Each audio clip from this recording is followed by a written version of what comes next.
This is Girl on Guy.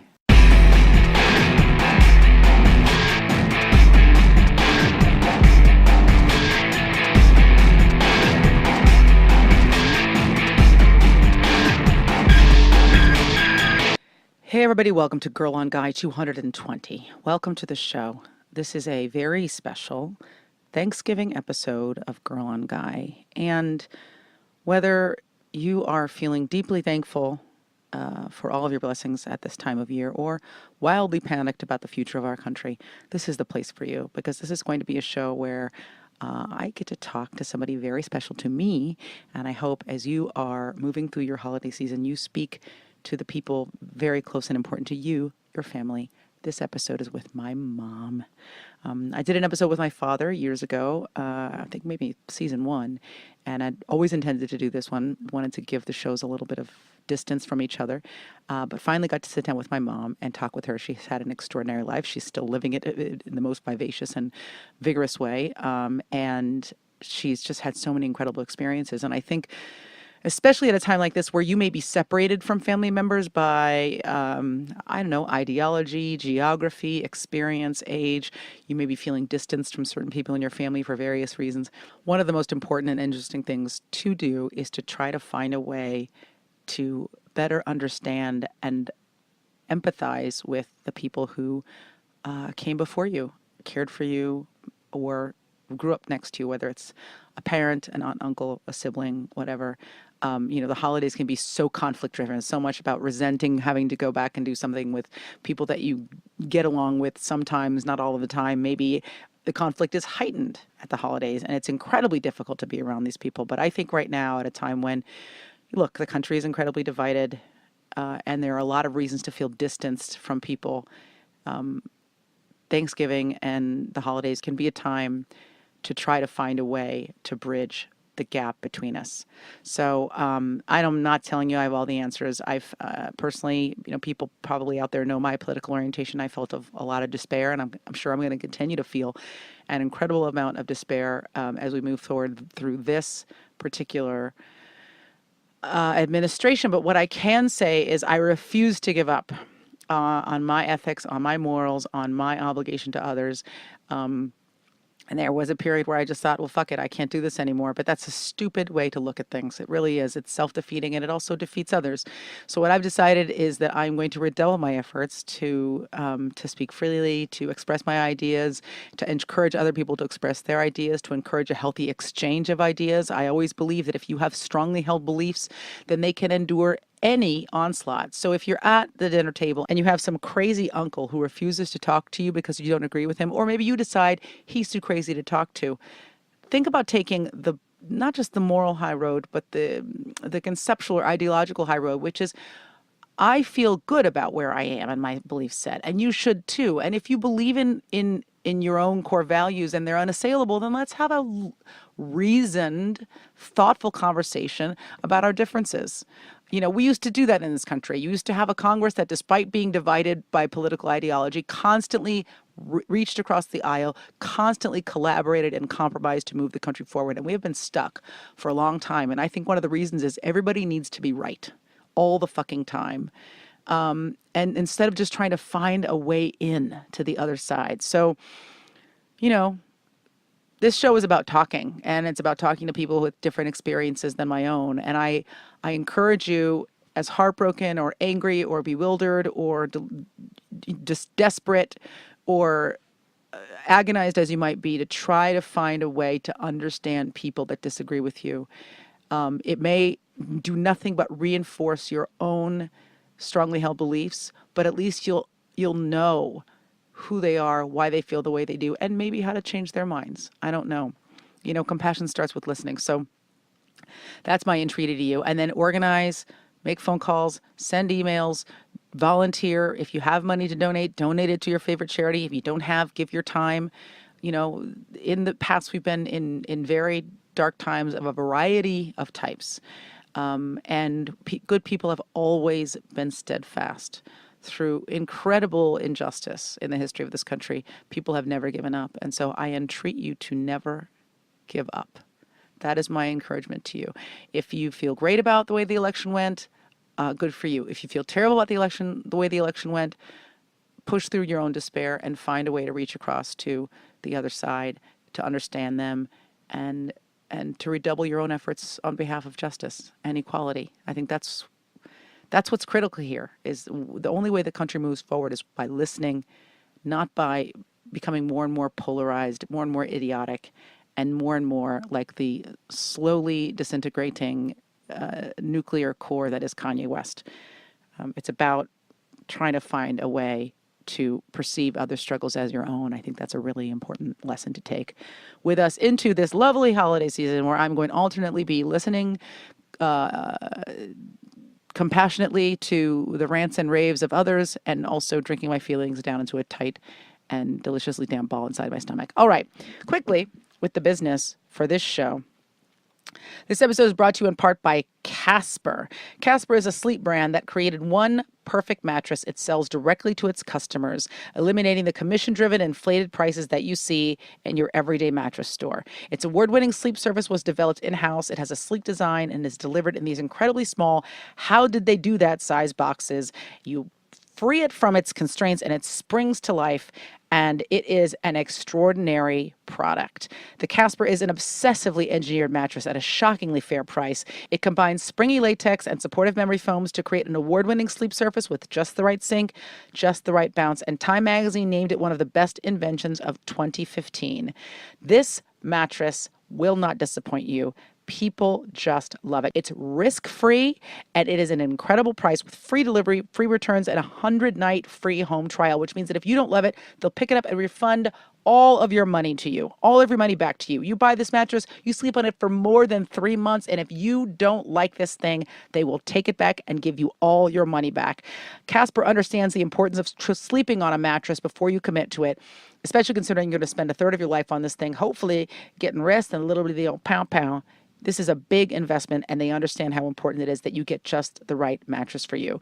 These fancy mattresses cost well over $1,500 out there in the scary big world, but Casper mattresses cost $500. It's just $500 for a twin and $950 for a king. So you're going to get a great mattress for a fantastic price. Free shipping and returns to the United States and to Canada. 100 nights risk-free in your own home. If you don't love it, they'll come back and get it and take it away and give you back your money. It is made right here in the United States of America.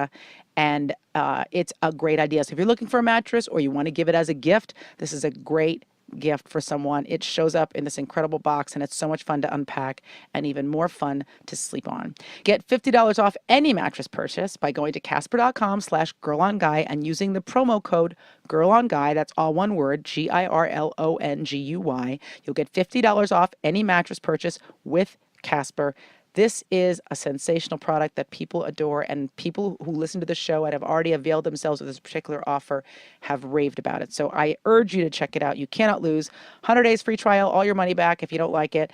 And these mattresses start at a very, very manageable $500. And I think you're going to love it. So check it out. Casper.com/girlonguy. Use the promo code girlonguy for $50 off your mattress purchase with Casper. Check that out. Okay, this episode of Girl on Guy is with my mother, Robin Gregory, who birthed me and cared for me.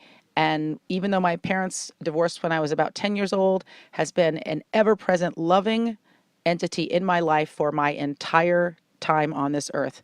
She is my closest friend, one of the smartest, most lovely and interesting people that I know. And I think one of the cool things about talking to your parents is you discover how little you know about them, especially how little you know about the people they were before you met them as a baby. You know, we have perceptions about our parents, what they were like, what their dreams are, how cool they are, what they were exposed to. Your parents are probably a lot cooler and a lot more interesting than you think. And this conversation proves that about my mom. We didn't get to cover everything. We ran out of time. I could talk to her for days and days, and I do. But, you know, she grew up at a really interesting time.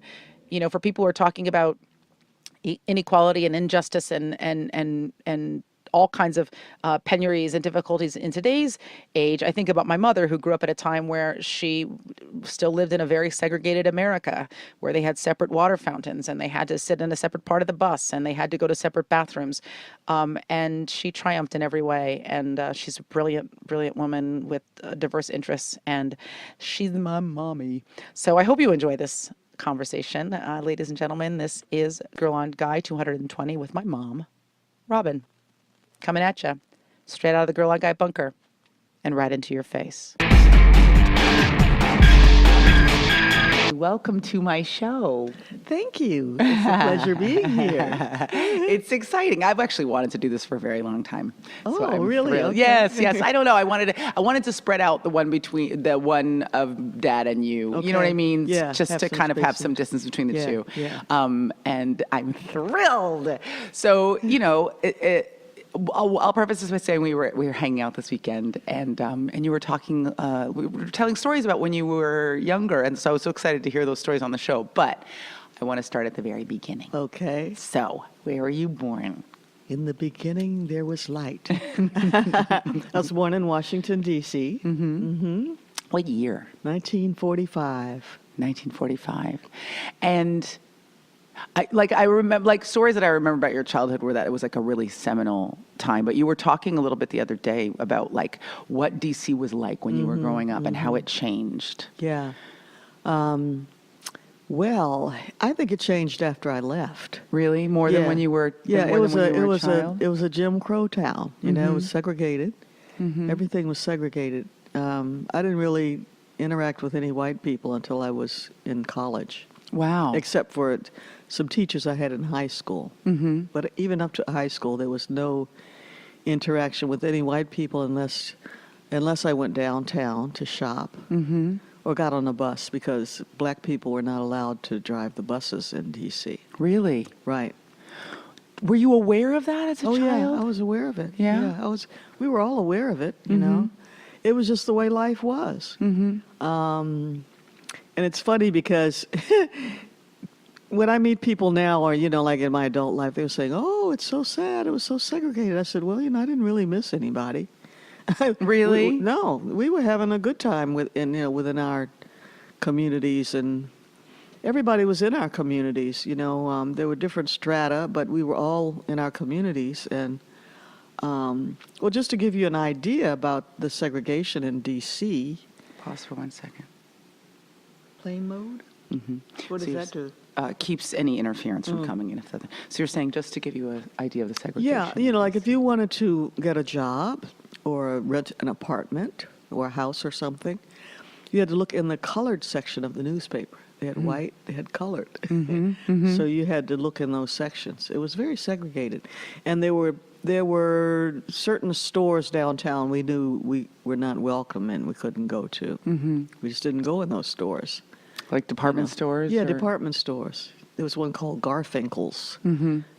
One did not go into Garfinkel's. It was a high-end department store. They did not serve Negroes in Garfinkel's. You dare not walk through the door. And that was just something you knew. It wasn't We based knew on it. any kind Yeah, of just- anecdotal experience of There was somebody going in there. Wasn't like a sign on the front like in Mississippi, like no colors allowed, but we knew we shouldn't go in there. Yeah. And so it was a reality, because there was, for instance, there was this amusement park outside of Washington, D.C. called Glen Echo Park. And they had ads on the TV, happy teenagers screaming on the roller coaster and all that, but it didn't allow Negroes in that park. Oh, wow.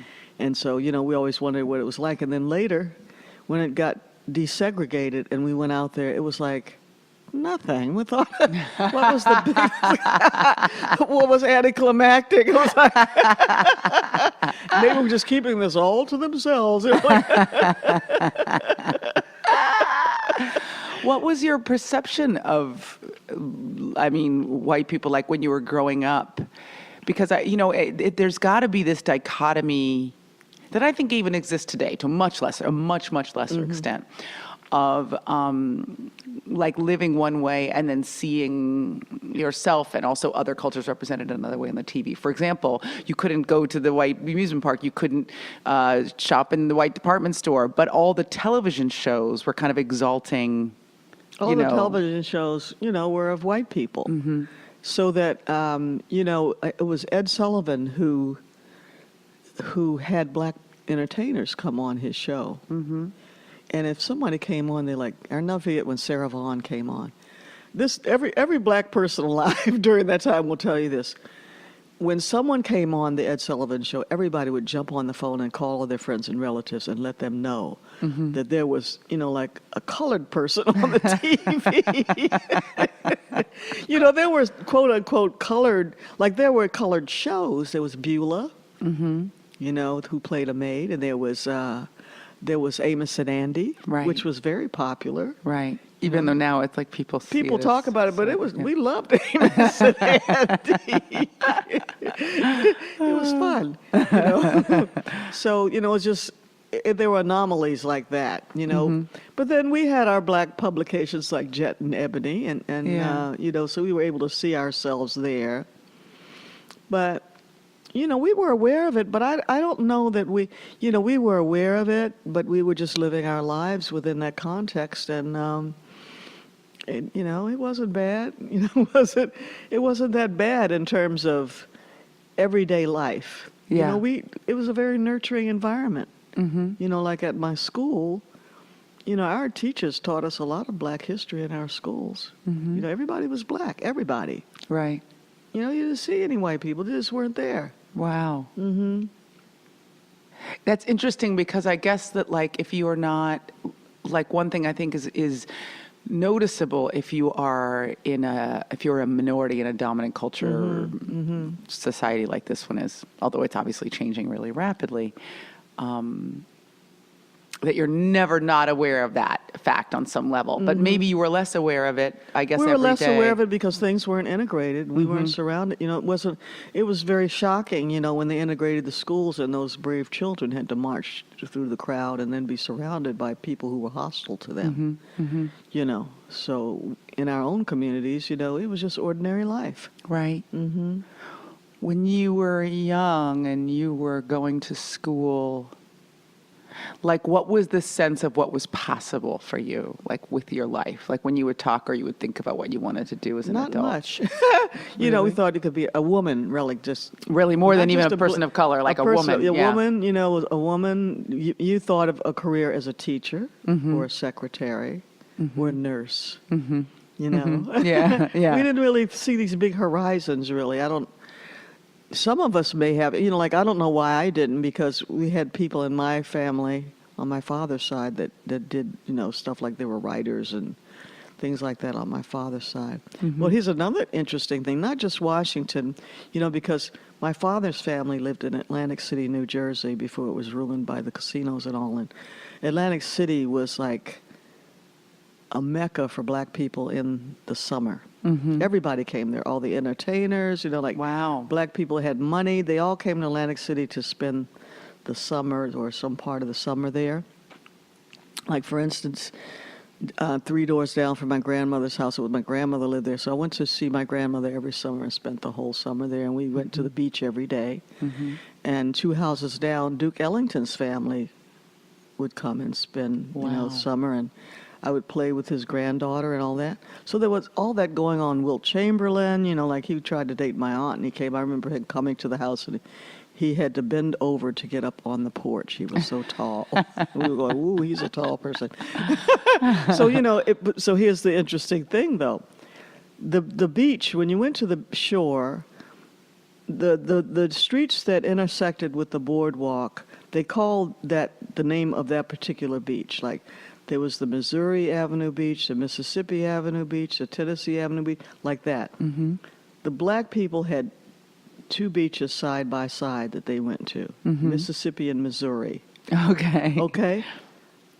We knew that we went to those beaches. We didn't go to the other people. We didn't go to the black beach, the white beach, which was, there wasn't a line, and Right. there was an invisible line in the sand. Right. Like if you wanted to walk along the seashore, you could walk along the seashore, but you didn't stop. Mm-hmm. You kept going. Yeah. You passed through. But the only part that you could put your blanket down on was in the black section. No white people came into the black section. No black people went into the white section. Did anybody ever violate that rule? Like, did white people ever come wandering down the beach? No. No? No. Wow. No. Because the thing about that time and about everything that happened since, especially between maybe like when you were, between like the 40s and let's say the 70s, Yeah. was that there were these intrepid people who started breaking these rules. Yes. And I'm not even just talking about like the lunch counter protesters Right. and the freedom riders, but just people who every day would Decided make, to do something. even the white guys that would go up to Harlem. You know what I mean? Right. Well, yeah, that always happened, like in the music scene. Like that. Atlantic City was a big entertainment center too. All the entertainers performed there. They had theaters there. Big entertainers came to Atlantic City, and Black Vaudeville was there. And then there was like Jerry Lewis used to come there and copy a lot of the stuff that the black people did. A lot of entertainers did that, and there was music and shows and stuff. Like I remember Count Basie and all those people coming there. It was funny because my Aunt Sheila said something to me, saying, "Did anybody ever break that?" And she was telling me that there were people. I never saw it. She said, we all thought we couldn't do it, but some people just kind of snuck over. I never saw anybody sneaking over. But you were young too, so you probably I was wouldn't have young. been tuned into it. Yeah, but you wouldn't so- have been tuned into the Yeah, scandal of it yeah, either. Do you know what I yeah. mean? So, Jet used to have these centerfolds of bathing beauties. Yes. And they would do those. There was this guy who was a photographer, and he would do the bathing beauties there in our Oh wow. section of the beach in Atlantic City. And I remember Sheila. Sheila was a really beautiful girl, and she was in high school, and she really wanted to be a centerfold. They were just in their bathing suits. There was nothing Yeah. risque about it. So one year, she actually. The guy actually asked her, and she did a picture for the centerfold. Oh, wow. So it was I just loved it. It was, everybody was there, painters and writers. It was very stimulating, intellectually stimulating. And were you aware of that? Were you aware that there was this rich kind of like artistic I community was, there? it was even as a child, it was exciting. Well, your grandmother was like an artistic person. She was a painter, very, very creative. And she sang.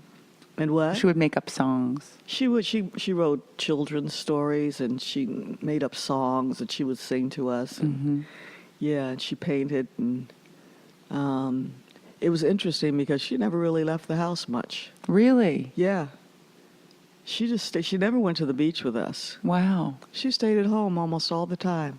Why do you think that was? I don't know. Like I remember the house that she had. She was always planning to do something to that house. So she always had these blueprints she was working on. So she would go downtown to, get the blueprints from the printers, like. Yeah. And or maybe she would take me downtown to get some clothes or something. But she rarely left the house. Interesting. She just loved being at home, I think. Yeah. She was a great cook, and, she had a beautiful garden, and she just, we would come, all the cousins and uncles and aunts and stuff would come. And she just would be at home, and we would go off to the beach every day, like at 9 or 10 o'clock in the morning, and come back for dinner every single day of the week. Right. That's another thing that I remember about my childhood as well that I think is really lost nowadays is like the idea that kids just kind of flee out into the day and don't come back Yeah. until the end of the day. Yeah. But all the, the aunts and uncles would go with us. We'd go to the beach. The children didn't really go to the beach alone. Really? No, we went Okay. we had to go with an aunt or an uncle, whatever. But we spent the whole day there. And we had a lot of freedom once we got there. Like we would go into the boardwalk, looking for money that fell out of people's pockets through the slats. And the boardwalk was very exciting. We had piers there, different piers where if, sometimes we, instead of going to the beach, one of the aunts or uncles would take us to one of the piers. Like there was $1 million pier there, and they had stage shows there. They had the diving horse, Yes. they had the diving horse that would leap off into the water. It was exciting. It was very exciting. I loved Atlantic City. I just Yeah. think they ruined it with the casinos and stuff. Right. Yeah. I mean, I think a lot of people would agree. It's And the not- black people lived on the north side of town. So it was segregated there as well. But it's interesting because I guess I just had in my head, I thought there had to always be people secretly or not so secretly crossing those lines. There were always people doing that. Well, you know the story of June, right? June, who was the secret daughter. No. You don't know that story? No. My grandmother had her best friend Peggy lived around the corner. Mm-hmm. And Peggy and Paul, they didn't have any children, but we just loved them. They were not our blood relatives, but we regarded them as our aunt and uncle. And what happened was there was this phenomenon when this happened all over the United States for black entertainers when they went on tour. They couldn't stay in the hotels. They had to stay at people's houses. So they stayed at different people's houses. Like they stayed at my grandmother's house. They stayed at my Aunt Peggy's house. So it was a duo they were called Stump and Stumpy. They were huge on black vaudeville. Mm-hmm. And in fact, Jerry Lewis almost stole his whole routine from Stumpy. Wow. No shit. They did a documentary on it on PBS. It's called Secret Daughter. Mm-hmm. So that comes from the fact that Stump I don't know. I think it was Stumpy that was her father. Was June's father. He married a white woman. Okay. Okay, and they made It a was lot of still money. illegal at that time. Would it have been illegal? Not in New York. Okay. Not up. Okay, because I'm thinking of Loving It versus had to do Virginia, with so it was yeah. different in different states. Yeah. Okay. But it was difficult. So when television came to fruition, black people couldn't get on television. Mm-hmm. White people were on television, and so black vaudeville began to dry up. Right. And they couldn't get any jobs. And so, Jerry Lewis went on with his thing. In fact, he's in that documentary talking about it. Mm-hmm. Jerry Lewis is talking about it. Okay. He began to drink and get depressed and began to abuse his wife and beat her up and all that stuff. Mm. And so, so the marriage ended, and she was afraid of raising a black child on her own. I remember when she was born, Peggy said when June was born, a lot of times when black babies are born, especially if they're going to be light complexion, they don't look black right away. Yeah, they were very light. Yeah, so she was kind of excited because June didn't look particularly black when she was born, and Peggy said, "Wait till she's a year old." So anyway, she felt like she couldn't face life with this black child. So she asked Peggy to take care of her. Oh, wow. So Peggy took care of June. Oh, wow. Peggy took care of June, and, June always regarded herself as one of our cousins. Mm-hmm. And then her mother went off and married Larry Storch here in Hollywood. Larry Storch was on TV. He was like on F Troop. He was like a big star here in Hollywood. And when June would visit her mother, she wouldn't tell people it was her daughter. She would say it was her maid's daughter. Oh, wow. Well, that would have been in the 50s or the 60s? 50s and 60s. Gosh. 50s and 60s,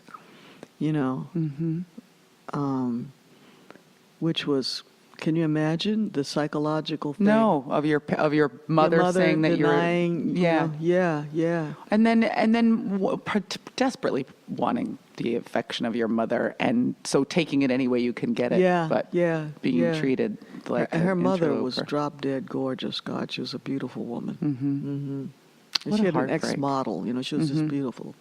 And you guys all knew that was what her life was like when you were growing up?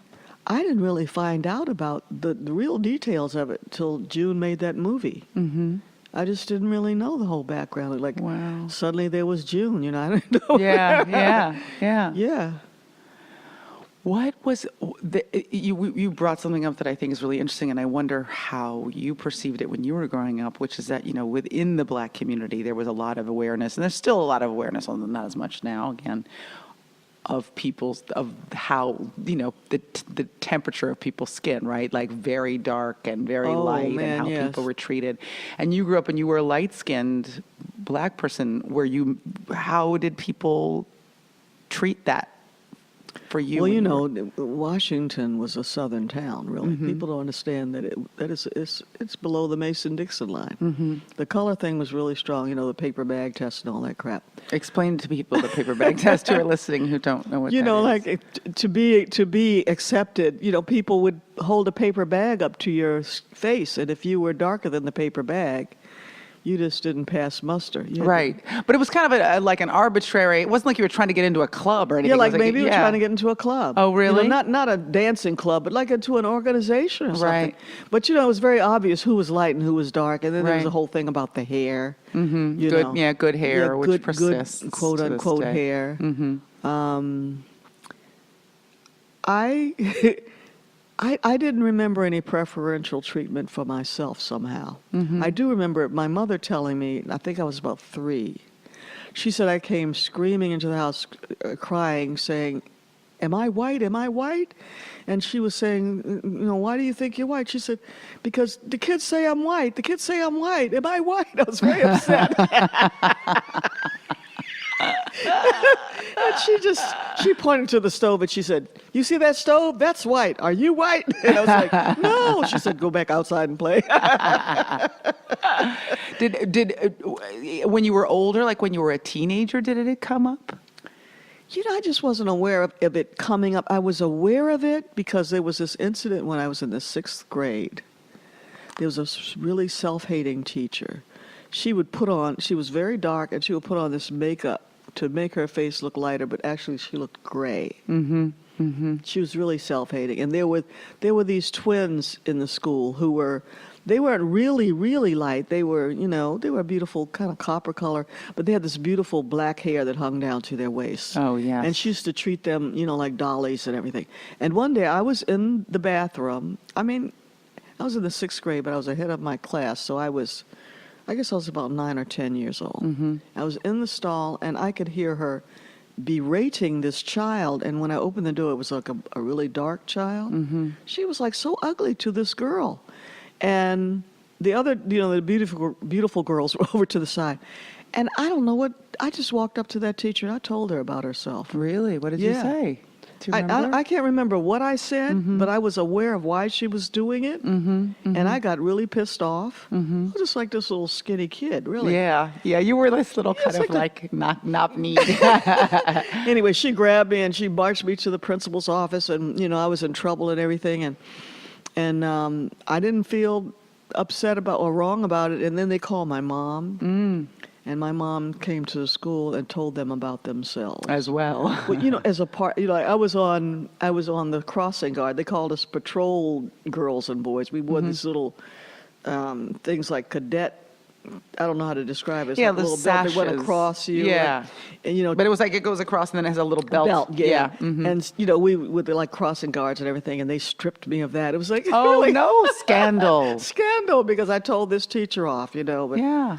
I was aware of it. Like my father was very politically conscious, very politically conscious, because like my mother was from Savannah, and I remember when I was three, I think I was 3. My mom wanted to go home for Christmas or something. My father did not want to go to the South. Oh, wow. He did not want to go to the South. But so we decided we're going to drive. And he told us, he said, we could not get out of the car and buy anything or go to the bathroom or anything. If you have to pee, we have to pee by the side of the road. And we have to take our own food. And we kept saying, "Why, Daddy, why?" And he explained it to us. He did. He explained Said it what was wasn't happening. safe. And Granddaddy, he was also very light-skinned. He could have passed if he wanted to. All of his brothers could have passed for Yeah, white. And yeah. did some of them pass for white when they were younger? Like No. when they were at Harvard? No. No? They were very black conscious.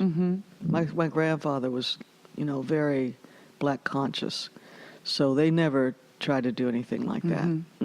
I remember that years and years and years later, when Granddaddy Gene had remarried and his second wife was white and he had, 2 daughters, that I introduced a friend to my aunt, Lisa, and my friend said, "How can that be your aunt?" I know. Yeah. People just ask me, like they'd see a picture and they say, "Hey, how could they be your sisters? They're white." I said, "Look at our faces, okay? Yeah, just look at our face. Just look at our features. Exactly. We look exactly alike."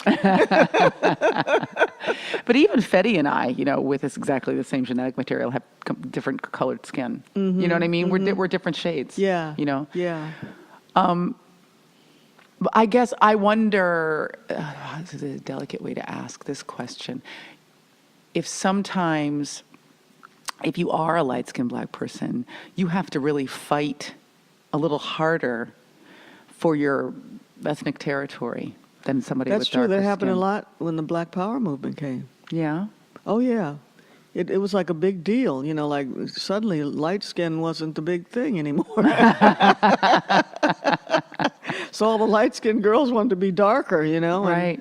And, yeah, you had to fight for that. You know, you had to, you know, are you black enough? It was this whole thing. Are you black enough? Well, I don't know, you know. Like, What does that mean? Yeah. you know, Yeah. things like that. And then when your dad and I got married, his best friend, I can't remember his name, he looked completely white. There was no Really? way that he looked like he was black, but he was black. Mm-hmm. And he was our best man. Mm-hmm. And all the people, you know, because we were in the Black Power movement, they were at the wedding. Who's that white guy? You know, why is he in the wedding? And all this kind of stuff.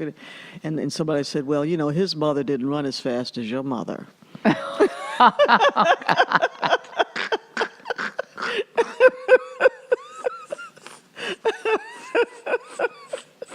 It's all so ridiculous. Ridiculous.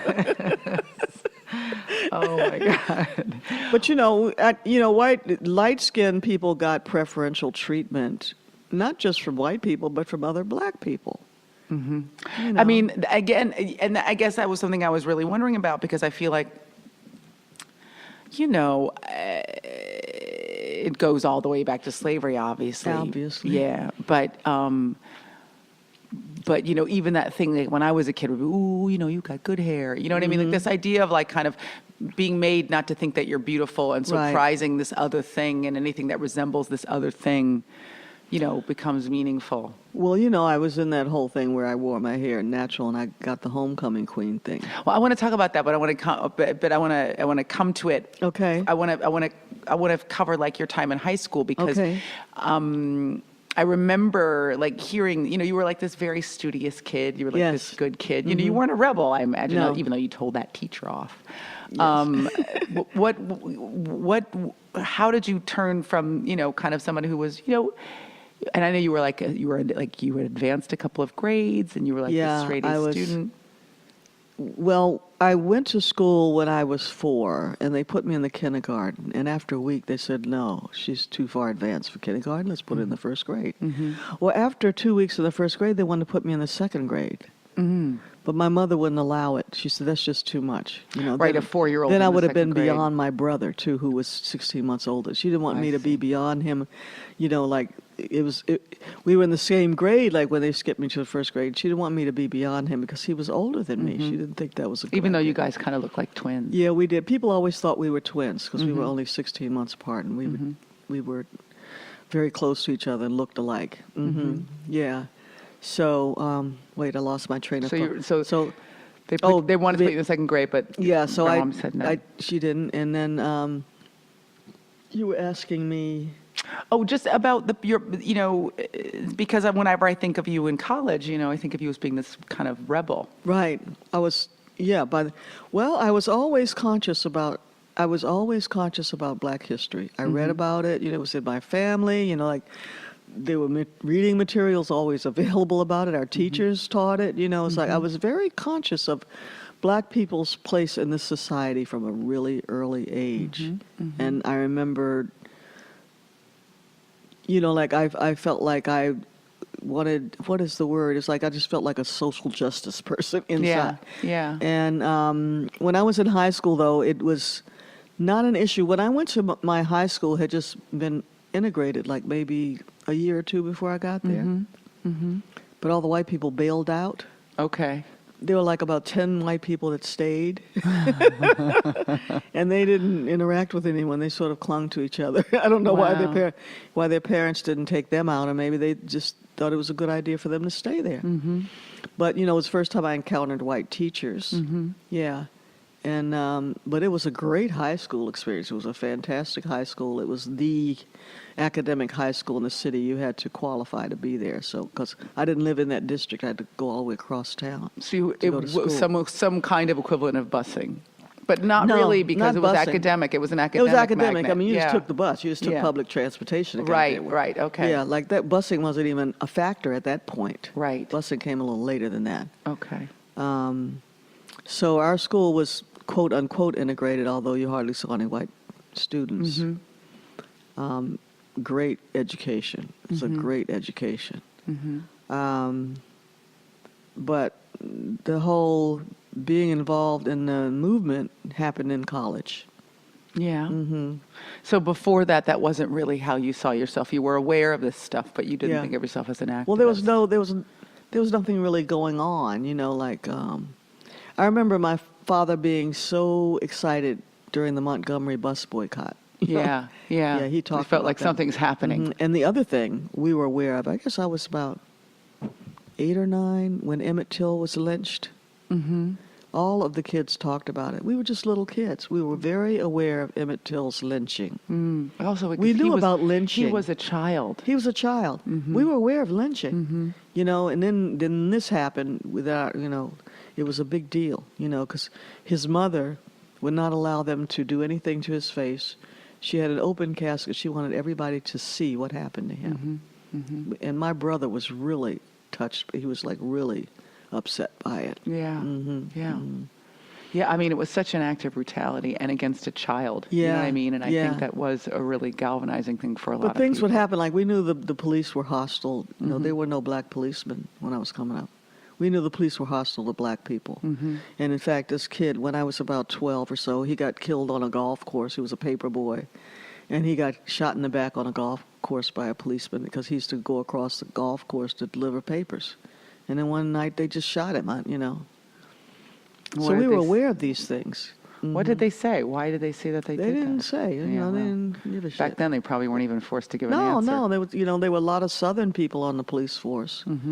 They just, he was just a kid, like, I don't know what they thought. They think he was stealing something. I don't know. He was just walking with his paper bag on his shoulder, So we were aware of this stuff. So I was very sensitive to the atmosphere of everything. And so my involvement really came with the March on Washington. Yeah?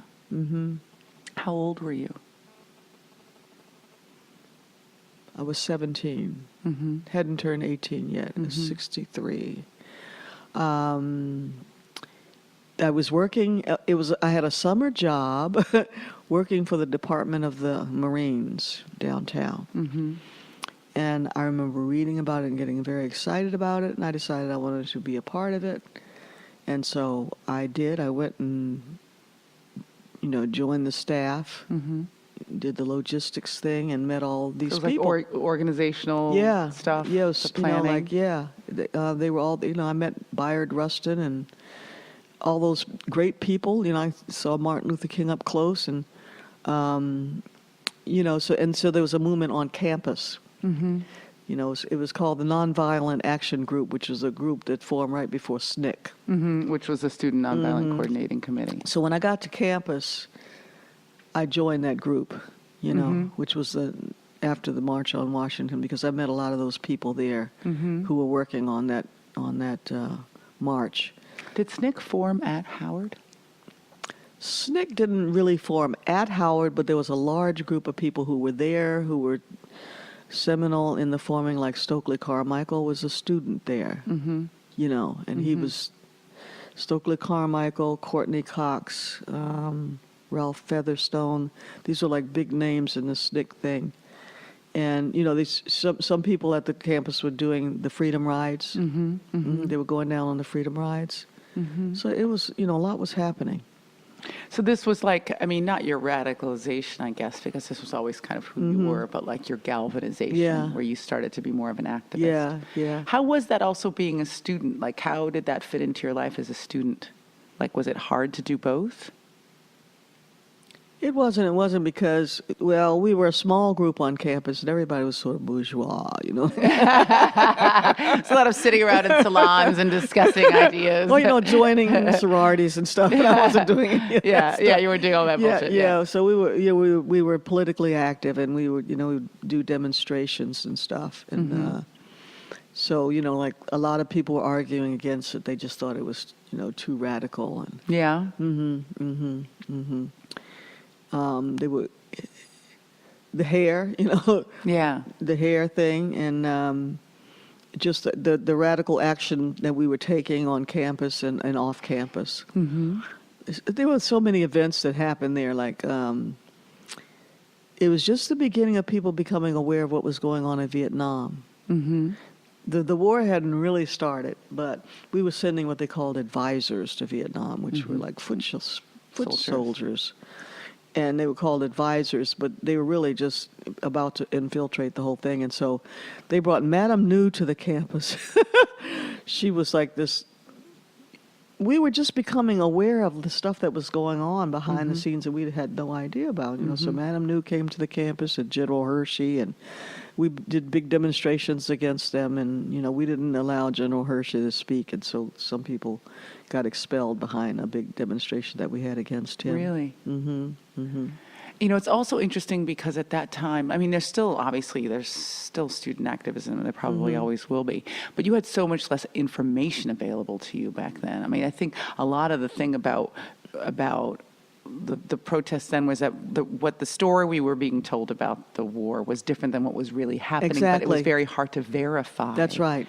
The That's truth. right. That's right. So a lot of the activism would have been about just like, what's the truth? Yeah, what's what's really the truth happening? of the matter? Yeah. You know, like, and, you know, so there was a lot of intellectual discussion about things. Like Stokely was a very dynamic person.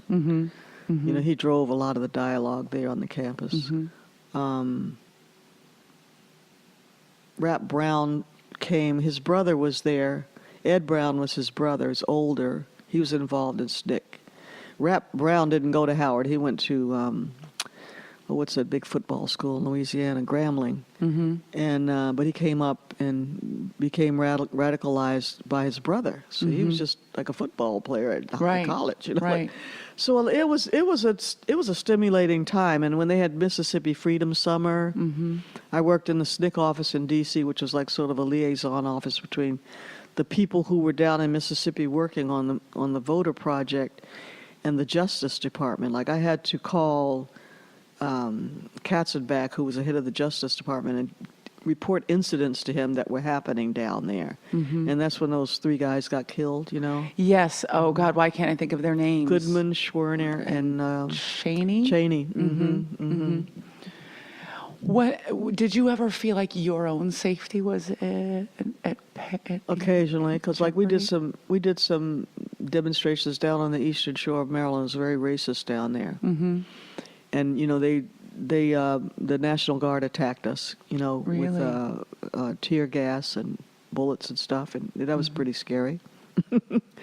You know, I wanted to go to Mississippi, but my mother just freaked out so much that you know I didn't go. Yeah. Yeah. Well, because you know, You could die. You could know? die legitimately. You know what I Yeah, mean? It wasn't yeah, like an abstract yeah. concept. Yeah, so I stayed in Washington and in the office there and was just being the liaison. So, you know, a lot was happening. There was a lot happening at that time. There was this kind of big cultural gesture that you made that you brought up a little while ago about the hair, because probably before then you had worn your hair more conventionally straight and I did. And Well, that's when, you know, the whole Black is Beautiful thing began to happen, and just the beginning of it. And I started to wear my hair, and we called it natural there. We didn't call it an afro yet. There's only one other person on campus who had their hair like that, and that was Stokely's girlfriend, Mary Lovelace. That was her name. And so, you know, I started wearing my hair like that, and to be the homecoming queen on the campus, you had to be in a sorority, and you had to be nominated by a fraternity. It was always a light-skinned girl with long hair that was like as close to white as possible. So these guys approached me from the men's dorm and the law school, and they said, you know, we want to run you for the homecoming queen. You know, we're going to do this radical thing. You know, like it's going to be us, not a fraternity. It's going to be you. You're not in a sorority. It's going to have to do with our image, you know, the Black image. And so we waged the campaign and everything, And what was that campaign like? I mean, were you putting up posters? putting up posters, speaking, you know, like appearing at different things. And I remember all the other girls like sort of sniggering, you know, like thinking I didn't have a snowball's chance in hell. Right.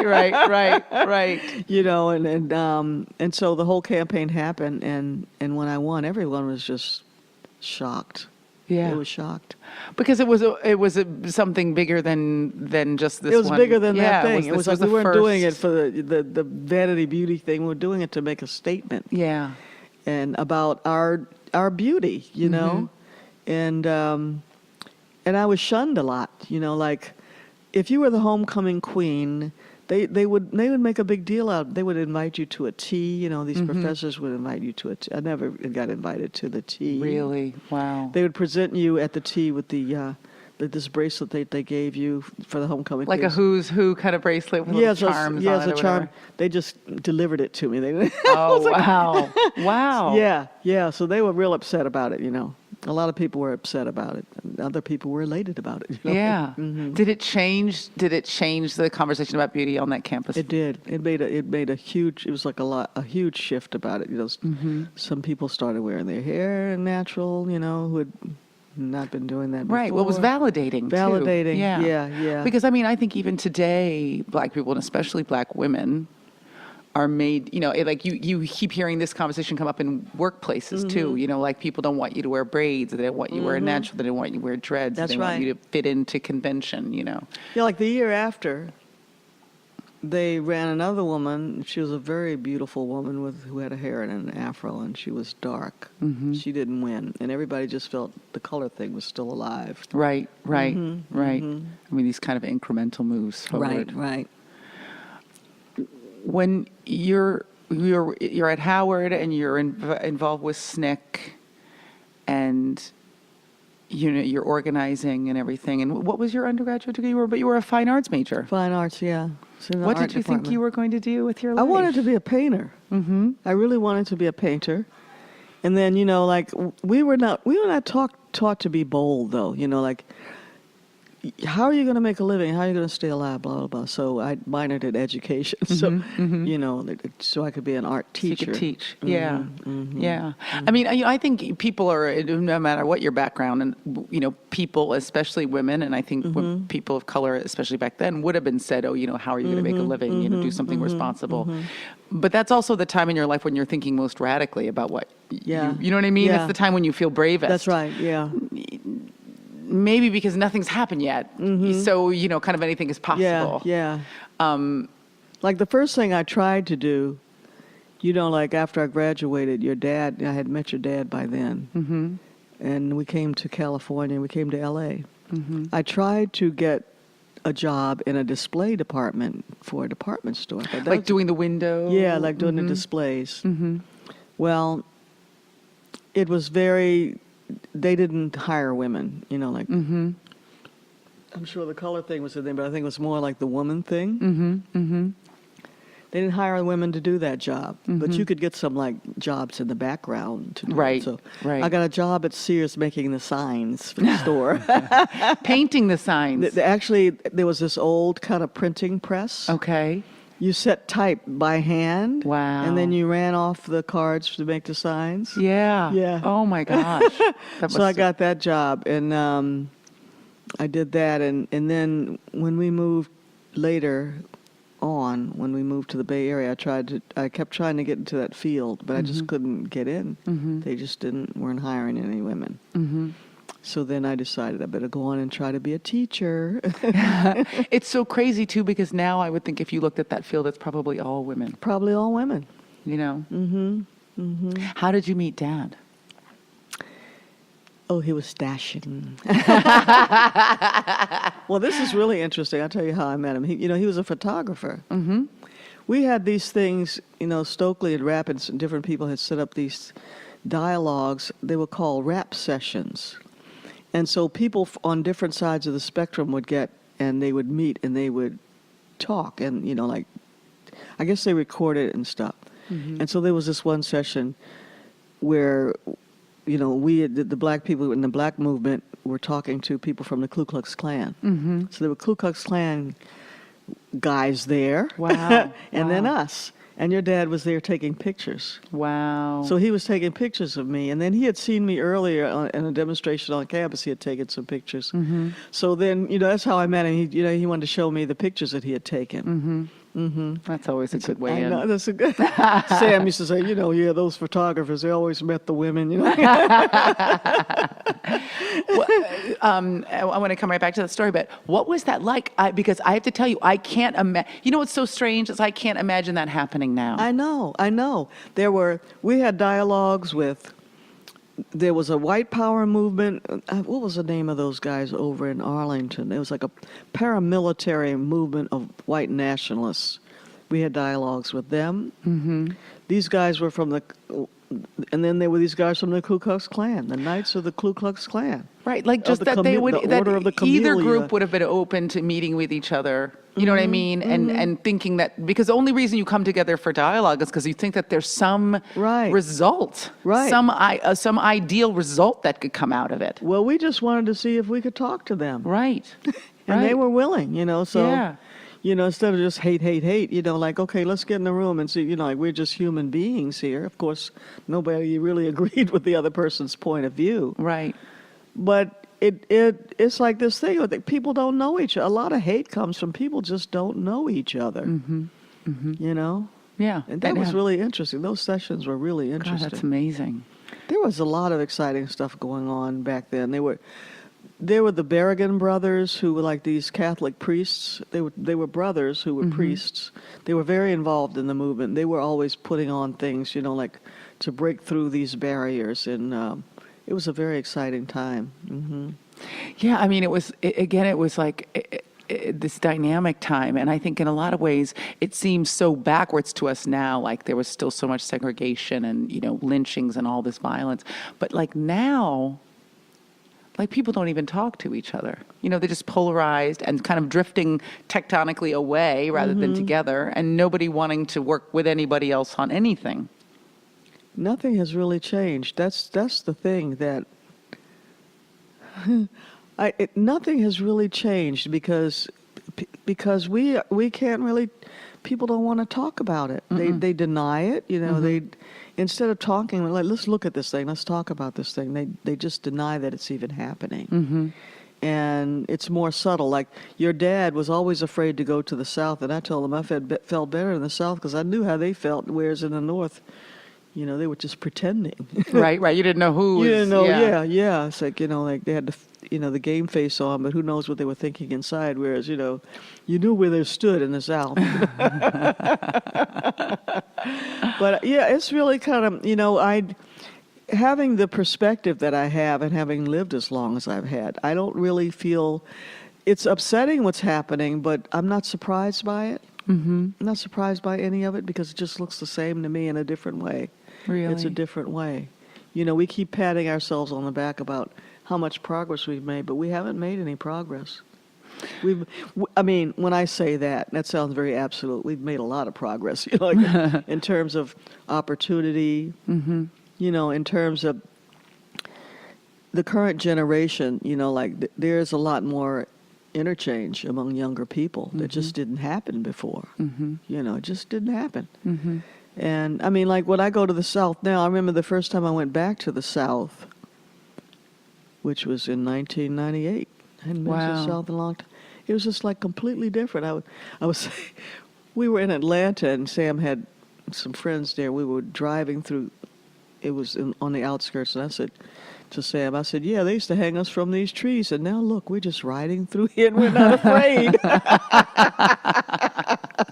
But the palpable fear does not exist anymore. No. Do you know what I mean? And I always was afraid of the South, which I think was I remember. generational. Yeah. I got that from you guys. Yes, you know what I mean? And then from other cultural touch points and movies I'd seen, and just general folklore. And I remember really loving it there. Yeah. And being surprised how much I loved it. And to people who are listening who live in the South, you can feel how you want about that, but that's how, especially if you were a black person from the West, from the North, the South, had this, not really apocryphal, this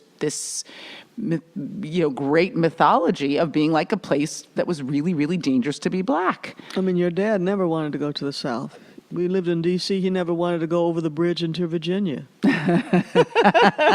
Seriously and literally. Yeah. Yeah. So, I don't know. Do you think the progress is elastic? Like we have made these great leaps forward, and in a lot of ways, maybe more culturally than say economically, right? We've got all these cultural icons that people look up to, that I think may eventually be they'll be the vanguard of change, right? Like if a million white kids love Kendrick Lamar and they listen to his music, that their consciousness is being raised at least incrementally. But that doesn't mean that we're all not dragging this big kind of long weight of our history that is keeping us from moving forward as quickly as we should. Because white people have always listened to our music. They've always listened to our music, and there's always been a group of progressive white people. I mean, let's face it. We couldn't have done half of the stuff that we've done if we didn't have progressive help of the help of progressive white people, right, the Underground Railroad. Allies. Exactly. Everything. Yeah. So or even the 99%, marches, or even the Black Lives Matter. People want to talk about Black Lives Matter like that's only a black movement. And that's it's not.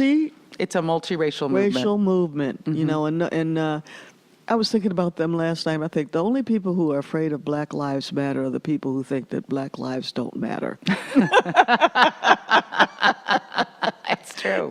It's true. You're only threatened by that statement if you think it's about you. Yeah. Do you know what I mean? Because it's not a zero-sum game. Black Lives Matter is not saying that other lives don't matter. That's right. It's just saying it should be included in the concept that lives our lives matter. do matter. Yeah. They don't value our lives, so it's easy to take the life away. And I feel really good about the Black Lives Matter movement. I'm really excited about it because I felt in despair. I felt like a lot of the young people didn't know our history, didn't care about it, and weren't very conscious. They were just sort of materialistic and lost in all these pursuit of things. And distracted by technology and whatever. And so to me, it's very encouraging to see the BLM. The fact that they created themselves out of this crisis and that they haven't gone away. Yes. That it's not. It wasn't a flash. It wasn't a kind of a flash in the pan. When you moved out here, you ended up in San Francisco. You were like these young, cool hippies. We weren't hippies. We didn't call ourselves hippies. We kind of came here because of the hippies. Yeah. The summer of love and stuff. That's what attracted us to California. We thought, oh yeah, we want to be out there. So it was a great time. Everybody, back then there was a lot of freeness and open and black and white people and everybody all intermingling.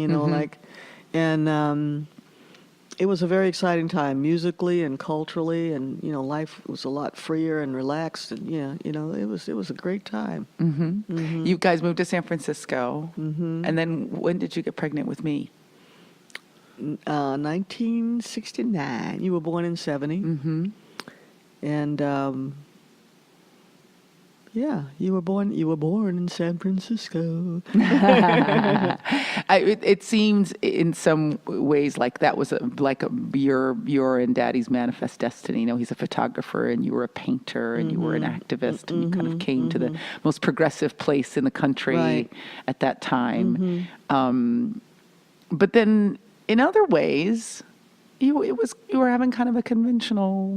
Yeah, life. It was like we were conventional yet. Radicals.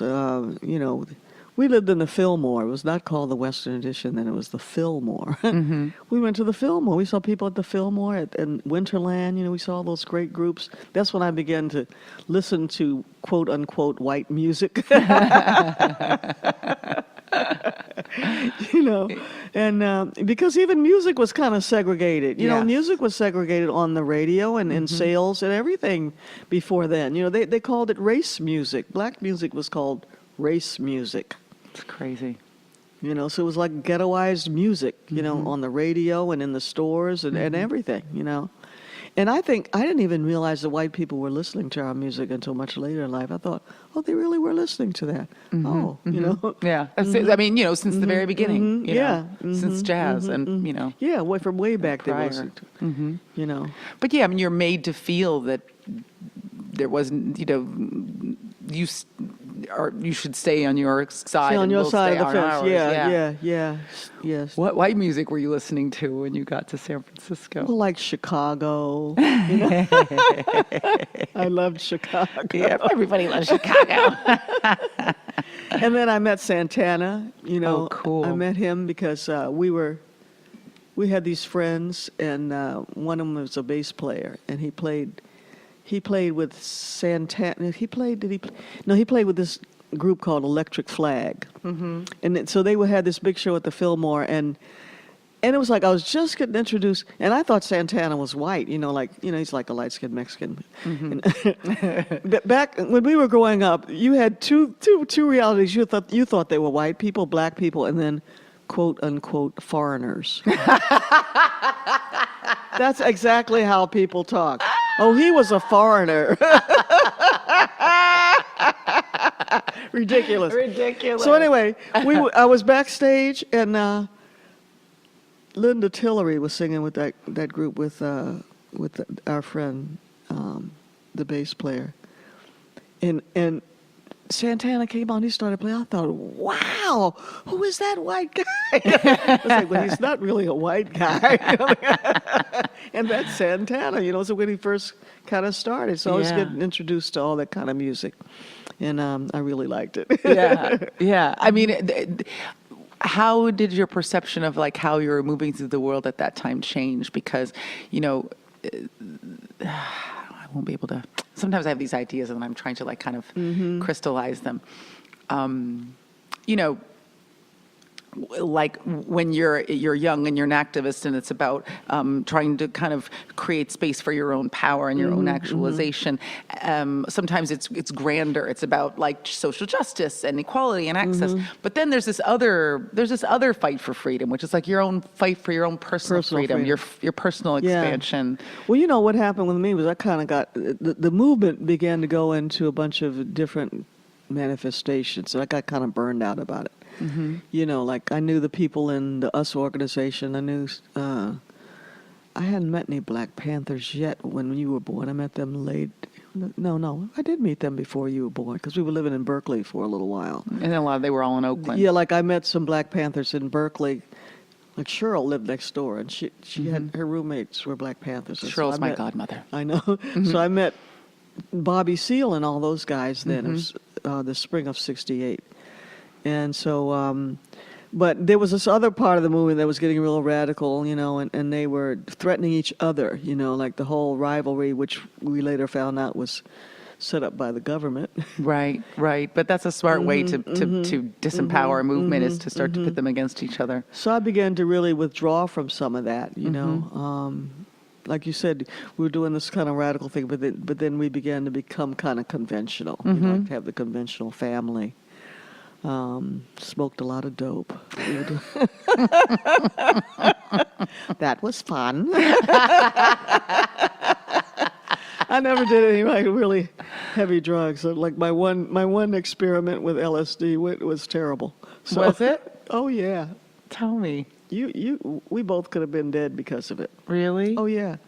Well, what happened? I had never done it. I was afraid of it. I knew that my system was just too sensitive for things.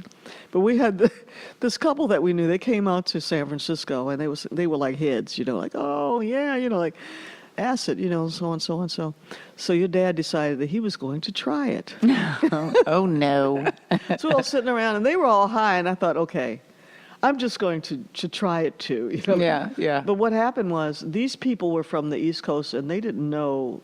They took window pane acid, and they didn't know you're supposed to cut it into 4 pieces. Yeah. Everybody took a window pane. Oh, no. So I took a window pane. And let me tell you, I'm just glad to be alive. Wow. And when I say you almost died, it was like I hallucinated all kinds of shit. I hallucinated the stormtroopers coming to get us and taking us away to concentration camps. Oh, God. Oh, that's terrifying. They were like coming up the back stairs and banging on the door and stuff. Oh, my God. And I didn't have anything on. I had on a bathrobe, and you were a baby, and I had you in my arms, and I started heading out the window. I thought, they're not going to take us. Oh, wow. I was heading out the window. I had a leg out the frigging window. What happened? Somebody grabbed me and pulled me back in. I thought, oh my. When I came out of it, I thought, oh my God, suppose that had happened. That would have been so terrible. That would have been terrible. So terrible. And so not your nature. No, it took me a long time to come in. I thought, I will never touch that shit again. Like, I don't understand. And then later, we found out it was just too much, Yeah. But I wasn't willing to ever try any kind of hallucinogenic. No. No mushrooms, no anything. Well, because again, there's also like the for me anyway, I know the one thing I do not like is not knowing my own mind. Right. You know what I mean? For some people, we want to get out of it, right? Yeah, They're really yeah, interested in getting yeah. away from kind of the construct of their own, the confines of their own mind. But like, I like my mind. I like it Yeah. in here, and I like that it's familiar. Do you know what I mean? Yeah. I like that Yeah. I know my way around Yeah. it. I know how I feel about Yeah. certain things, how I perceive the world, and I guess consciousness expansion is exciting, but it's fucked up when all of a sudden you don't recognize yourself. Yeah, and it's just scary because the first part of the trip was beautiful. I was having a good time, and then stuff got weird and scary. You had me, and were you teaching? I was teaching when I was pregnant. with Teaching you. art? Teaching art. I taught art in a middle school out in Sausalito, Martin Luther King Middle School.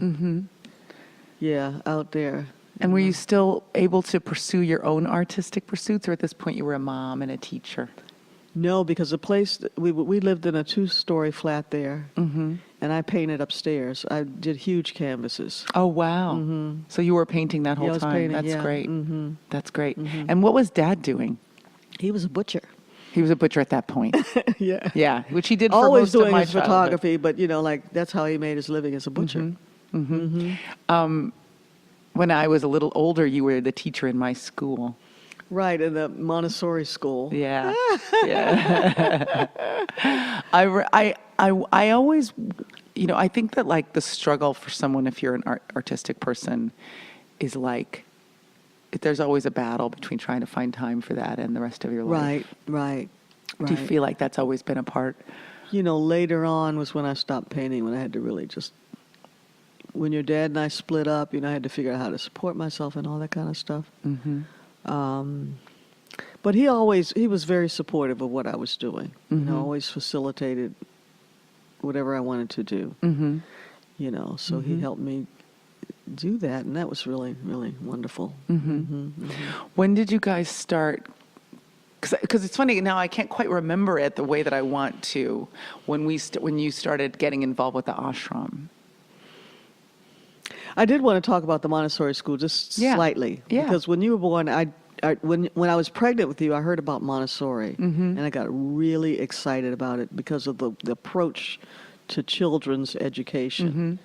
And I knew right away that you were going to go to Montessori. That was going to be how you came through. And so, both you and your sister went to Montessori schools. I just felt like the way that they were showing you how a child's mind works and how they interact with the environment, how they learn from their play and from what they're doing on a physical level, which just made so much sense to me. But anyway. So Did it feel that way when you were teaching there? Yeah. Like philosophically it lined up with what you hoped it would be? I mean, you guys, you were progressives. Yeah, that was the thing, like we've our always, whole... been progressive. Yeah, our childhood was really progressive, and obviously really education driven. And it just felt normal when we were growing up, I guess, to some extent anyway. I made it a priority. I mean, we said, you guys were going to have this education. We didn't have any material possessions. We didn't have any friggin' furniture. We had piece of shit cars. Because we wanted you to have the basic. We felt like, okay, if you could get the basics by the time you were 12, after that, you could... You carry yourself along. Yeah. So you were asking me something else. No, now that we're talking about it, and I feel like I was very aware, maybe I was a little older than Fetty, but I was very aware of the fact that it was a constant sacrifice to keep us in those educational situations for most of our childhood. And my mom helped me with that, helped me to do that. And it was, to me, it was very, very important, and material things didn't mean anything to me, really. Or your dad either. Your dad that's the thing that impressed me about him when I first met him, was that it's not like he didn't enjoy, them, but he wasn't a materialist. He could take it or leave it, Yeah. Yeah. I mean, he almost divorced of attachment to Attachment. stuff. Yeah, which I think, I mean, stuff is nice, but I feel very ambivalent. You're about like that. things. Both you and Fetty are like that, And the whole thing about, how people always talk about the big words that you use. I used big words with you before you could even formulate words. And, Really? And adults were always saying, "Oh, you're talking to her like an adult, and she's saying these things," and then she's saying them back to you like she understands what they mean. You're like, Well, I think Fetty and I both were, but I was such a strangely accelerated kid, and I think now I realize that you were an accelerated kid too. But I mean, when did I start reading? "Oh, you were reading by the time you were 4." Yeah, because I just remember being like so far ahead of my class in reading that that I couldn't be a part of reading group. Like there was this kid you played with, Nizam, across the street. And you were over there one day and you were reading a newspaper. And Nizam's mother just thought you were faking it, right? And so she went over and sat with you and you just read it to her and she went, "Oh my God." I said, "Well, she can read." I taught her to read. I taught both of you to read when you were toddlers. We just started reading, Yeah, and I remember like I would read so much. I would read in the bed, and I would read on the bus, and I would miss my bus stop, and we'd look up, and it would be nighttime, and I'd be all alone Like in the that time cold. we got lost on the bus, I was terrified. Do you remember that time? We were I'm living sure it over must on have Santa happened. Rosa Avenue, and you had to take the bus home. You were young, like you were about 7 or 8, and you had to take the bus home, and then one day you didn't come, and I went, "Oh my God," I was just terrified. And what had I done? Had I gotten lost? You I had think been gone all reading way on to the turn- bus, had Yeah, gone I'd to gone the to the end. turnaround. Yes. I'd gone to the turnaround. Yeah, that must have happened more than one time in my life that I went all the way to the turnaround because I was reading. I was asking you about the ashram. Oh, the ashram. And when you guys got involved with the ashram.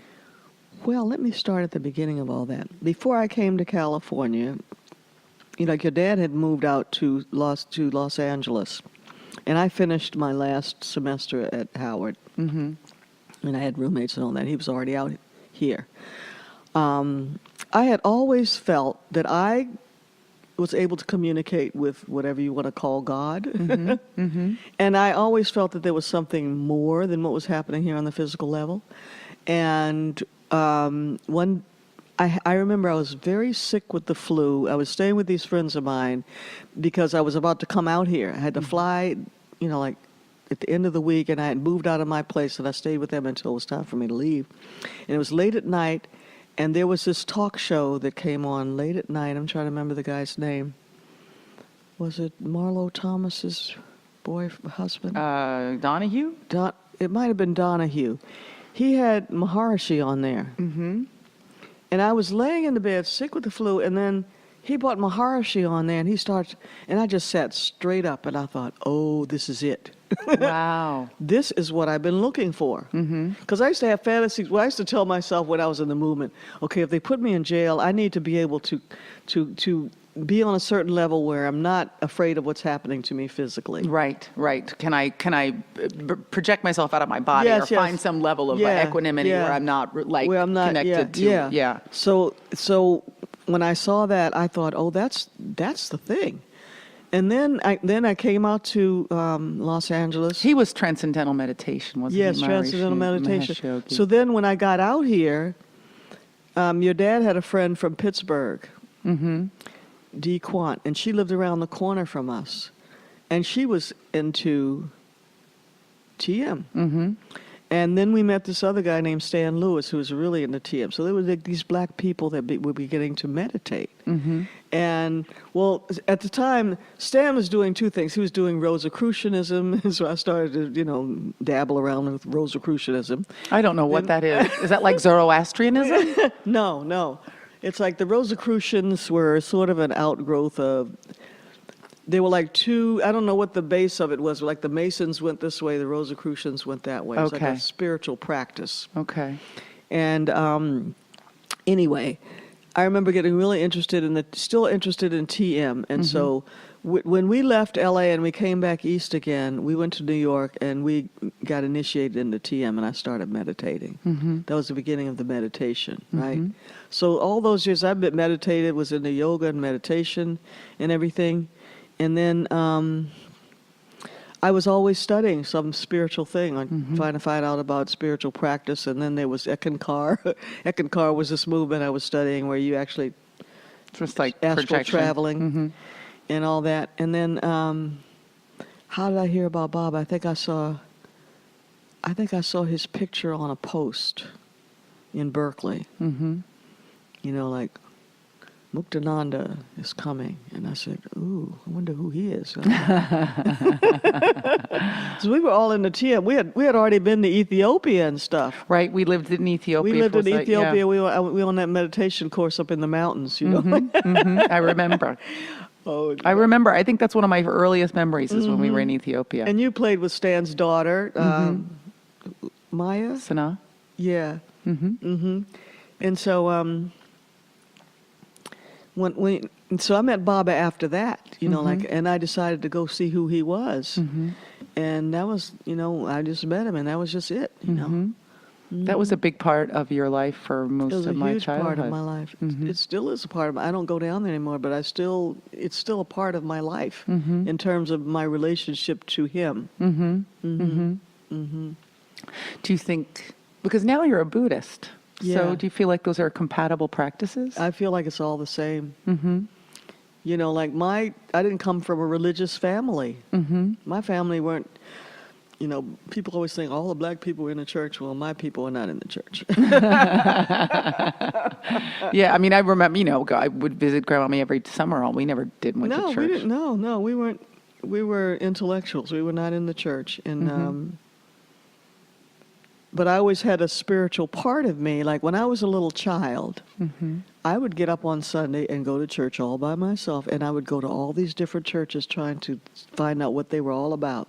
Like, what's this one about? What's that one about? You know, I was really just a curious seeker from the time I was a really little kid. You know, and I found it interesting. And then I decided on one. Well, I guess when I was 11, I thought, I'm going to be a Presbyterian.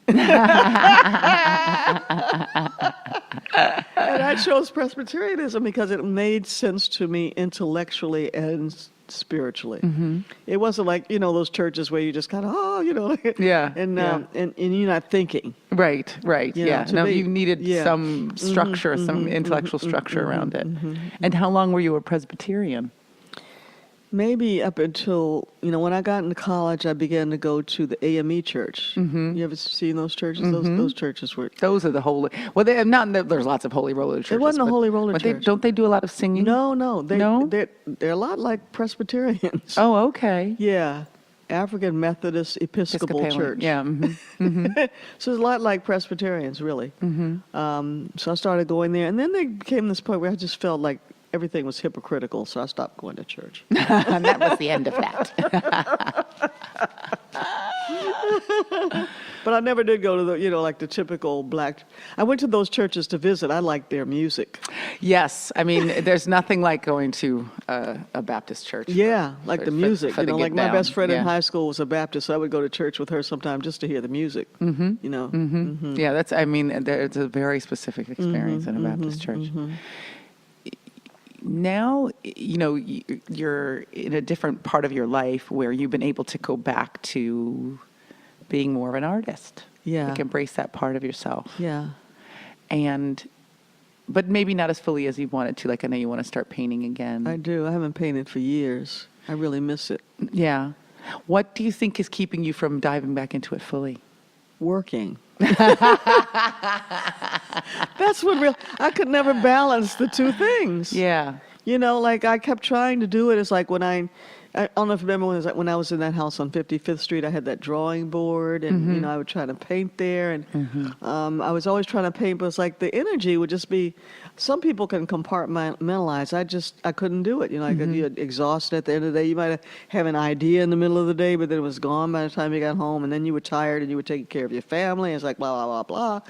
And that was just, you know, the end of it. I just, you know, Right. wasn't doing it, you Yeah. know. So I'm fantasizing about getting back to it when I retire, whenever that is going to be. But you know, that's when the music thing came in. You know, like that's one of my creative outlets. That is my creative outlet. Yeah. And does that feel as satisfying to you as painting does?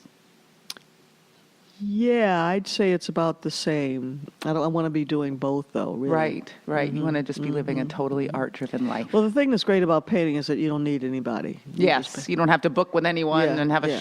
an audience. And you know, my whole thing with singing is I love to sing, but even though I've gotten over a certain level of stage fright, I still have it. You know, like standing in front of people, I feel very vulnerable. So I have to take a drink.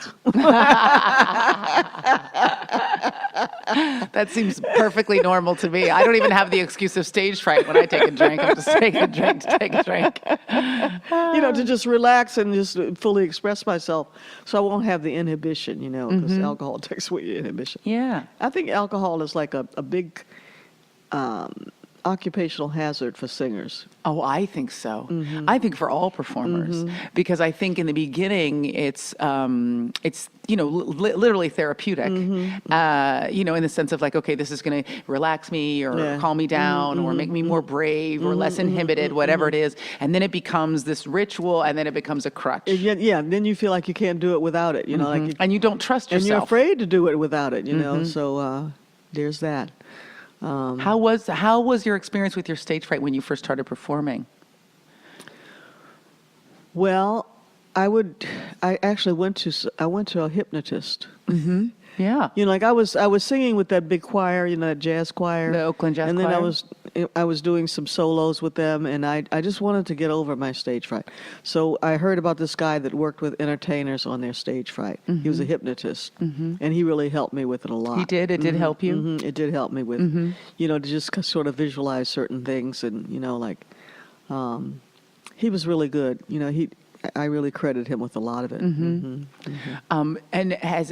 then when you became a solo performer, or even with it, because even when you're with a band, Yeah. and you're singing, it's still out you front. out there, yeah. You know, you're not standing behind a piano or guitar or bass or whatever it is. You're out there, and it's you. You know.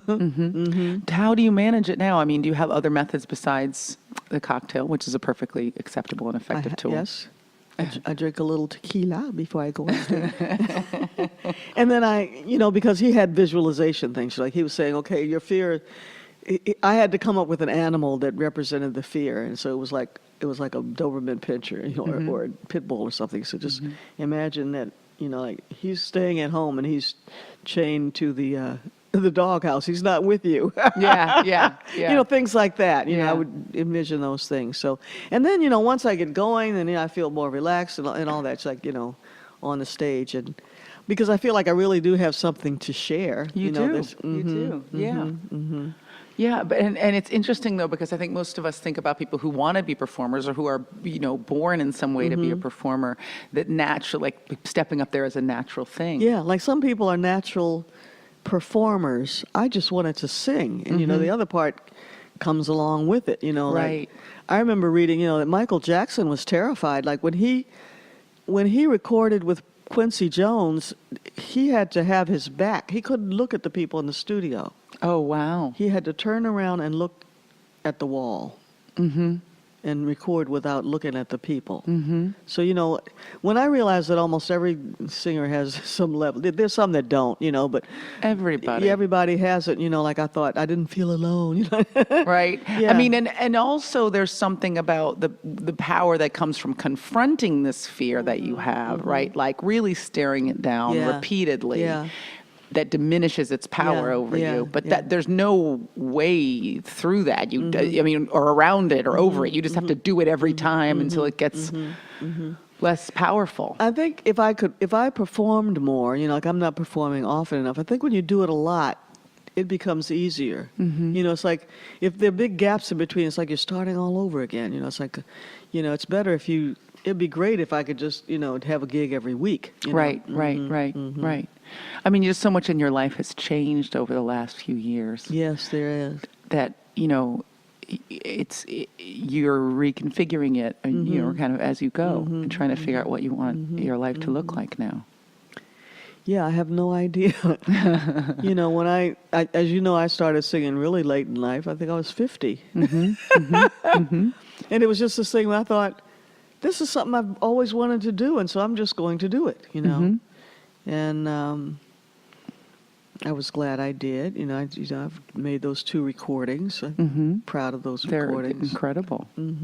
And equally incredible is just the decision to do so, because I think most people come to this place in their life and they think, oh well, I didn't do that, so I'm not going to Right, do right. that. I didn't want to die. I didn't want to die not doing it. I would have regretted it, hugely. Yeah.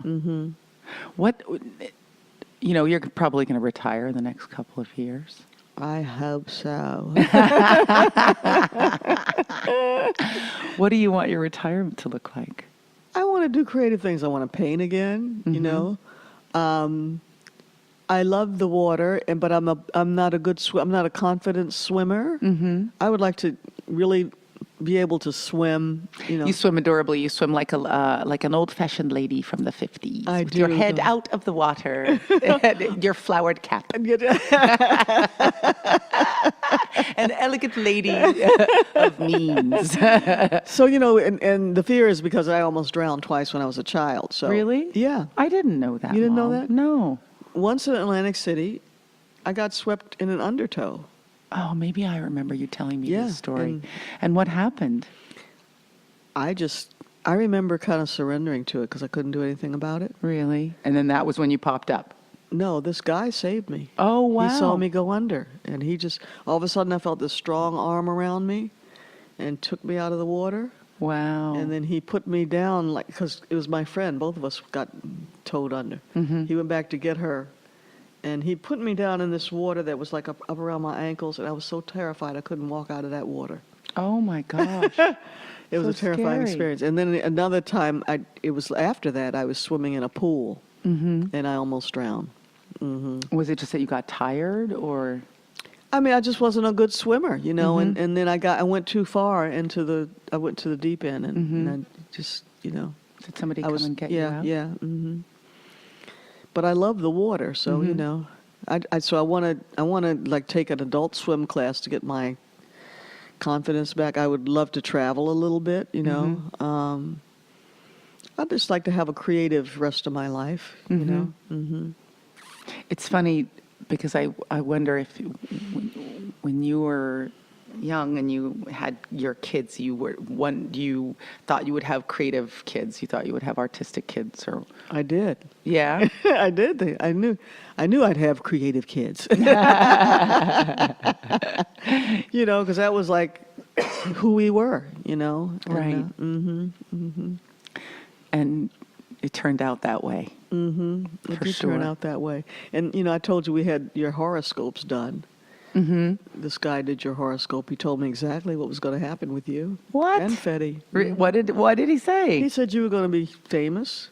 What? Yeah, he said you were going to be in some kind of entertainment, and you're going to be famous, and, that you had this huge energy, and that everybody was going to love you, and, he didn't know exactly what you were going to be famous doing, but he knew that you were going to be some kind of entertainer. That's so crazy. And then he told me that Fetty's work was to work on her spiritual being while she Really? was here. Well, that's what she's doing. Oh, I don't believe in all this mystical mumbo jumbo, Mommy. He was an astrologer, so he did your charts, and that's what happened, though, didn't it? It is exactly what happened. Oh my God. I don't know if I have any other questions for you, Mommy.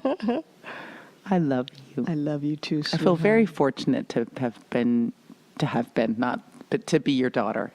Like I feel very fortunate to have been your mother, to be your mother. I feel like the thing that I'm most grateful of in life is my family and the children that I had.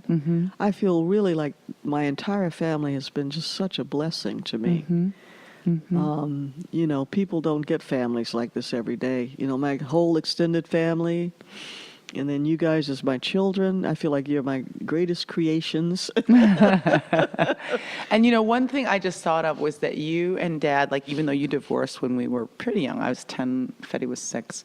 I talk about it a lot on the show, actually. That, like, and I don't know what was going on in the inside of either of you, or in between you when you weren't around us. But you guys really modeled kindness. Yeah. in a way that like, I know that like other people think our family's so weird. They do. You know, that I know. that you and dad and, you know, like, well, you both had new relationships. You both remarried, you know, you were all friends. You stayed friends. You still had a relationship. And did things with each other. Yeah, hung out together socially when the kids weren't around. So Yeah. it wasn't like you were being forced to do it Right, by your right, kids. right. You know, in a way that just modeled like this kindness, you know, that I'm really proud of. And you know, I think people think I'm such a weirdo when I talk about it, but They do think it's strange. It's like, you know, but why do you have to be angry? You know, like, you know, the thing is, I love him. You know, he was my partner for a long time, and we just became different people, went off on different paths, and if we had stayed together, he never would have met Zenobia, who I think is wonderful in his life.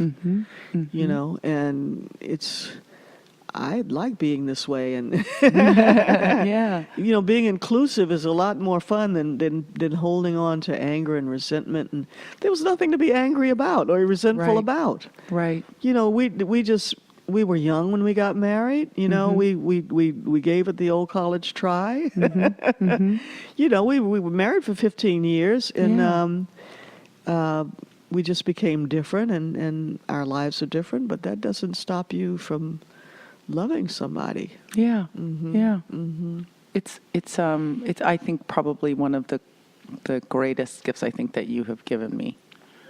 You Yeah. know, is that kindness and that kind of being able to be loving towards somebody in a way that isn't contingent on Yeah. a bunch of other. And I'm sure people have judgments, you know, because you say you were raised by your dad, and they're going, oh, you know, like, how, you know, I'm sure it's like they don't understand that you were raised by your dad. Fetty was raised by me, but there was all this interaction between our families all the time. Always, Going back and forth. But I and- felt your presence keenly in my life. I never felt like you weren't there. Yeah, You know what I mean? Like it yeah. implies somehow that like somebody ran away. or that Right, you know, guys were always we were there. always doing things together and eating together and having, you know, We were on the phone all the time. holidays. And Yeah, all you our know, holidays together. And yeah. you and Fetty went back and forth to each other's houses, and you know, it was okay finally. You know, Yeah.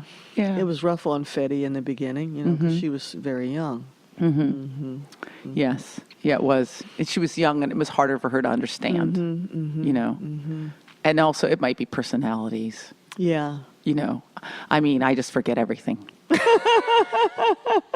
You know, like, were you traumatized? I can't remember. But I mean, you can't get through life without some trauma anyway. That's right. You know, I mean, this idea that like kids are supposed to get this kind of cushy ride and everything laid out Oh, my before them, God. and no That trauma, whole no approach difficulty. to things is just, it's just beyond me. Like my favorite image is like the little kid on a bicycle. He's got a helmet on. He's got padded clothes on. He's got everything. It's like, let the kid just ride the friggin' bike. You know?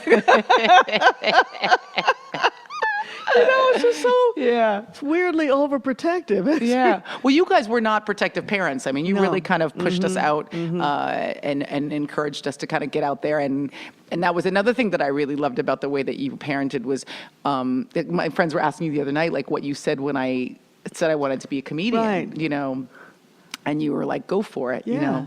go for it. But that was the way you guys always were, which is like, well, you know, you might fall down.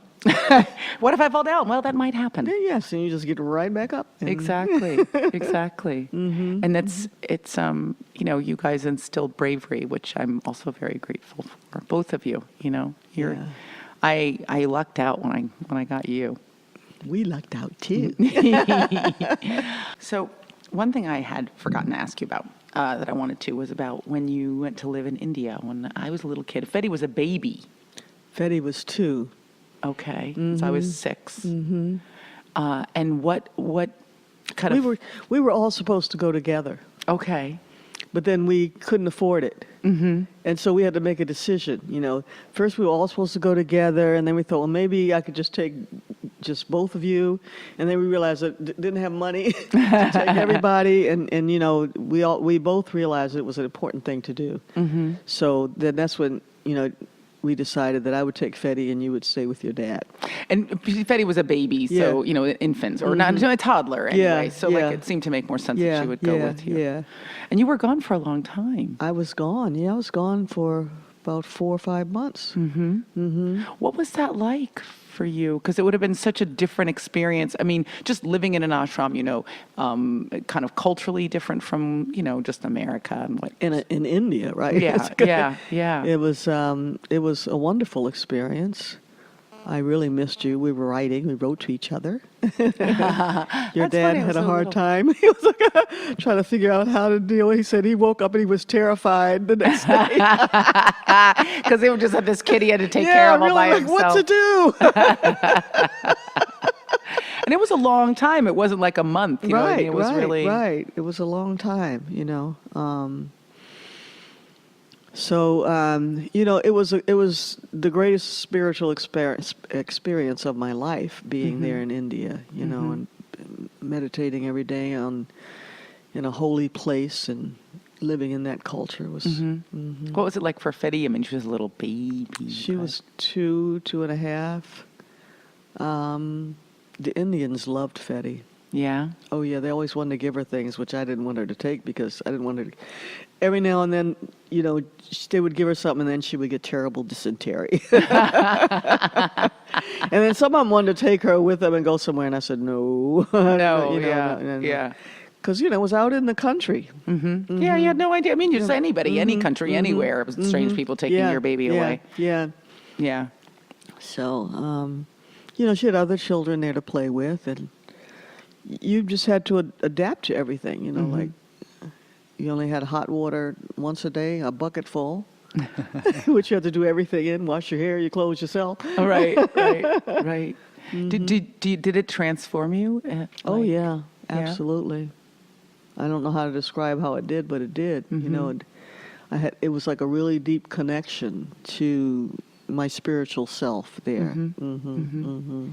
What was it like when you came back? Was it a letdown or?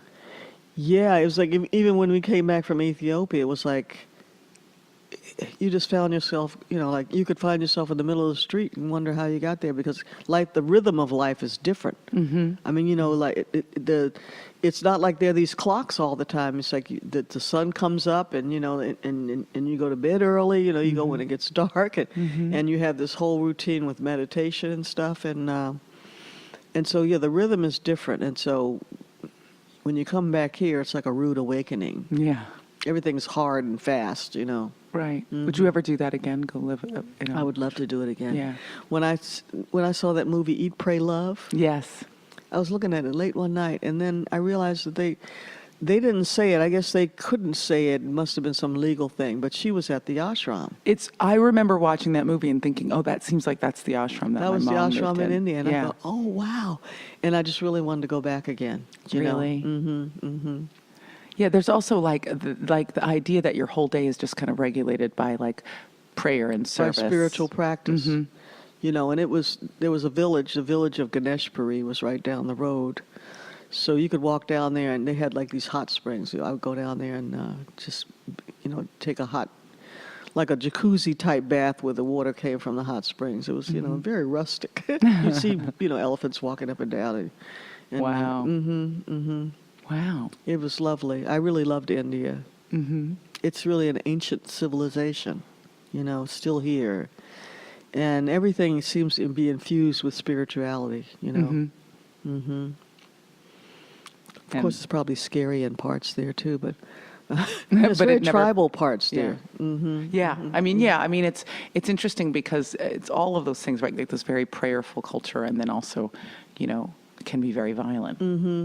Yeah, But we were in a protective environment, and people loved Baba, and so this whole kind of industry around the ashram, shops and musicians and stuff like that. and it felt safe. And I did feel safe there. yeah. I don't remember what it was like while you were gone. I mean, I remember missing you for sure, but I don't remember.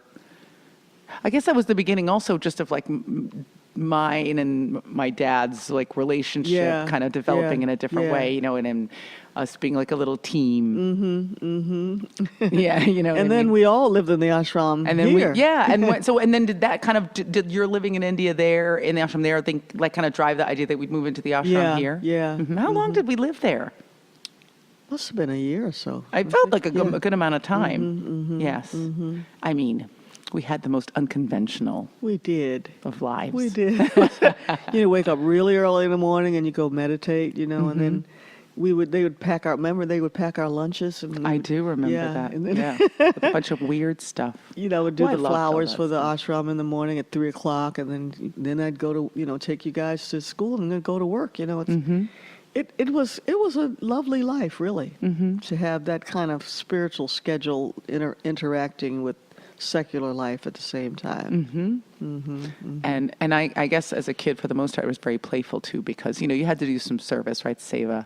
But a Yeah. lot of times it was fun stuff like making fruit salad I know. or making flowers. Yeah. Stuff that was kind of enjoyable. Yeah, and you guys had a community of children that you played with, and then you all got initiated by Baba, bopped on the head with the peacock flowers. We did. You got spiritual names. Yeah, yeah. It was a very expanding experience. A mind expanding experience.